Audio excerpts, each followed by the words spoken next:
அண்ணாமலை சாட்டையால் அடிச்சிருக்காங்க. உங்களுக்கு இன்னைக்கு சண்டே வேலை இருக்கா இல்லையா?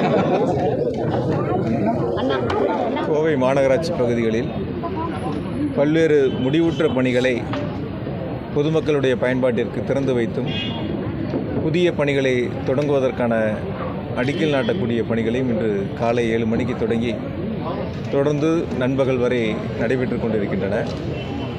குறிப்பாக இன்று மட்டும் 30,93,00,000 ரூபாய் மதிப்பிலான முடிவுற்ற பணிகளும் புதிய பணிகளுமாக கோவை மாநகராட்சி பகுதி மக்களுக்கு வழங்கப்பட்டுள்ளன.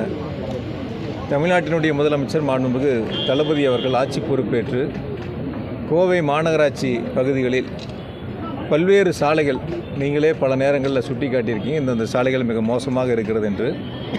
பல்வேறு சாலைகளை புதிய தார் சாலைகளாக மாற்றிட வேண்டும் என்று அதற்கான நிதிகளை வழங்கி ஏறத்தாழ 860 கிலோமீட்டர் அளவிற்கான சாலைகள் 415 கோடி ரூபாய் மதிப்பில் முடிக்கப்பட்டுள்ளன.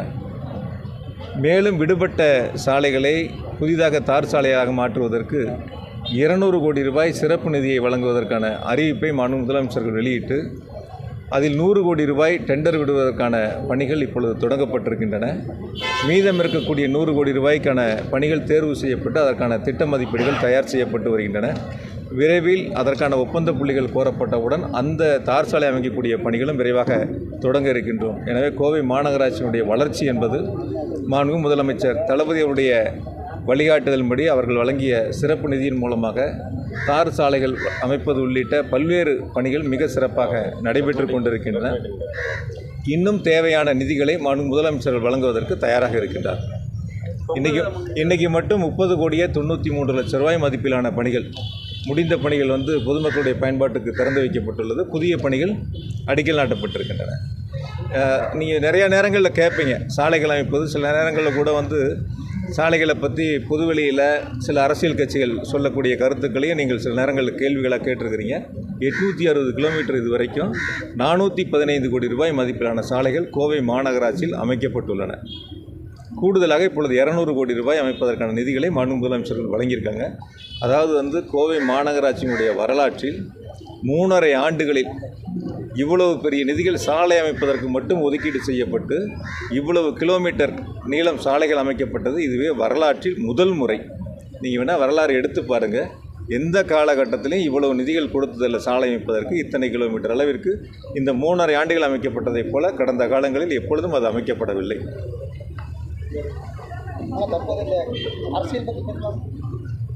சார், இந்த சத்தியமங்கலம் மேம்பாலத்தை நீட்டிக்கணும்னு கோரிக்கை வச்சுருக்காங்க. சத்தியமங்கலம் இப்போ மேம்பால பணி நடைபெற்று வருது. முன்னாள் அமைச்சர் வேலுமணி கூட நாங்கள் பார்வையிட்டு அந்த பாலத்தை நீட்டிக்கணும், இல்லாட்டி எதிர்காலத்தில் அதோட தேவை. சில பேர் பார்வையிடுறாங்க.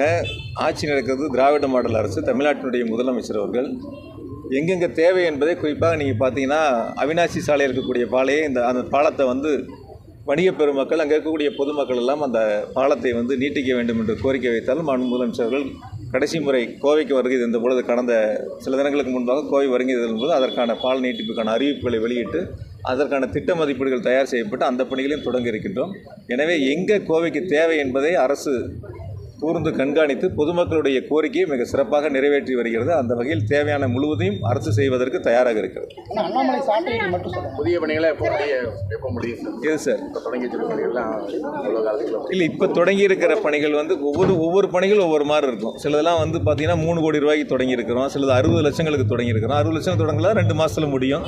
3 கோடிக்கு தொடங்கினதெல்லாம் 4 மாதம் 5 மாதங்களாகும். குறிப்பிட்ட காலத்துக்குள் அனைத்து பணிகளும் முழுமையாக முடிக்கப்படும். மேடம் கேட்ட கேள்வியை பொறுத்த வரைக்கும் எந்த சாலை பணிகளாக இருந்தாலும் சரி, மேம்பால பணிகளாக இருந்தாலும் சரி, பாதாள சாக்கடை திட்ட பணிகளாக இருந்தாலும் சரி, தெருவிளக்குகளாக இருந்தாலும் சரி, முழுமையாக நிறைவேற்றி வருகிறது அரசு. அதனால் ஒவ்வொருவருடைய கோரிக்கையை எதிர்க்கட்சி சட்டமன்ற உறுப்பினர் என்று பார்ப்பதில்லை. நீங்கள் பிஜேபியினுடைய சட்டமன்ற உறுப்பினர் அரசு நிகழ்ச்சியில் மாண்புமிகு முதலமைச்சரிடத்தில் வைத்த கோரிக்கைகள் அவர்கள் கோரிக்கை வைப்பதற்கு முன்பாகவே மாண்புமிகு முதலமைச்சர் அவர்கள் அந்த திட்டத்தை அறிவித்து அதற்கான நிதிகளை வழங்கிவிட்டார்கள். அவங்க நன்றி தான் சொன்னாங்க மேடையில். முதலமைச்சர்கிட்ட கொடுக்கும்போது என்ன சொன்னாங்கன்னு கேட்டிங்கன்னா, நான் கோரிக்கை வைக்கலான்னு எடுத்துக்கிட்டு வந்தேன், நீங்கள் அறிவிப்பு வெளியிட்டுட்டீங்க, அதனால் நன்றி அப்படின்னு சொல்லி தான் அந்த கடிதங்களை முதலமைச்சருடைய கையில் வழங்கினாங்க. அதனால் அரசை பொறுத்த வரைக்கும் முதலமைச்சரை பொறுத்தவரை கோவை மாவட்டத்தினுடைய வளர்ச்சியில் மாநகராட்சியினுடைய வளர்ச்சியில் தனி கவனம் செலுத்தி வருகிறாங்க. இன்னொரு சிறப்பு செய்தி உங்களுக்கு சொல்லணும்னா, அறிவிப்பாக மட்டும் முதலமைச்சர்கள் பார்க்காம தொடர்ந்து அதை கண்காணித்து வருகின்றார்கள்.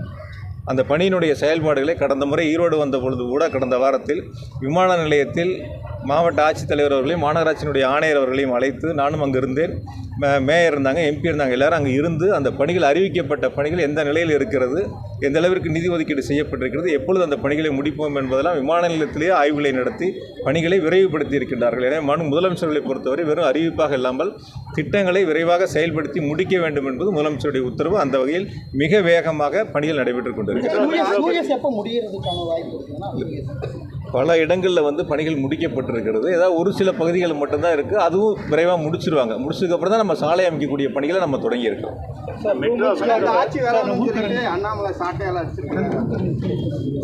உங்களுக்கு இன்னைக்கு சண்டே வேலை இருக்கா இல்லையா?